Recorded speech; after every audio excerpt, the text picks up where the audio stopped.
أعوذ بالله من الشيطان الرجيم. بسم الله الرحمن الرحيم. واذكر في الكتاب إبراهيم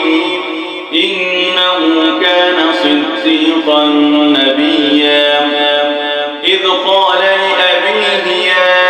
أبت لم تعبد ما لا يسمع ولا يبصر ولا يغني عنك شيئا يا أبت إني قد جاءني من العلم ما لم يأتك فاتبعني أهدك صراطا سويا يا أبت لا تعبد الشيطان إن الشيطان كان للرحمن عصيا يا أبت إني أخاف أن يمسك عذاب من الرحمن فتكون للشيطان وليا قال أراغب أنت عن آلهتي يا إبراهيم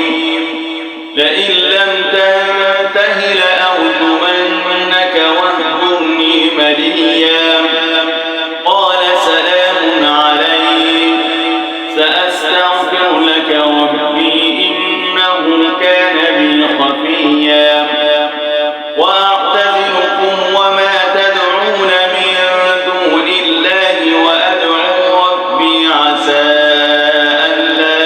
أكون بدعاء ربي شقيا فلما اعتزلهم وما يعبدون من دون الله وهبنا له إسحاق ويعقوب وكلا جعلنا نبيا ووهبنا لهم من رحمتنا وجعلنا لهم لسان صدق عليا واذكر في الكتاب موسى إنه كان مخلصا وكان رسولا نبيا وناديناه من جانب الطور الأيمن وقربناه نجيا ووهبنا له من رحمتنا أخاه هارون نبيا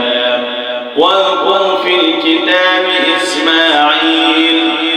إنه كان صادق الوعد وكان رسولا نبيا وكان يأمر أهله بالصلاة والزكاة وكان عند ربه مرضيا واذكر في الكتاب إدريس إنه كان صديقا نبيا ورفعناه مكانا عليا صدق الله العظيم.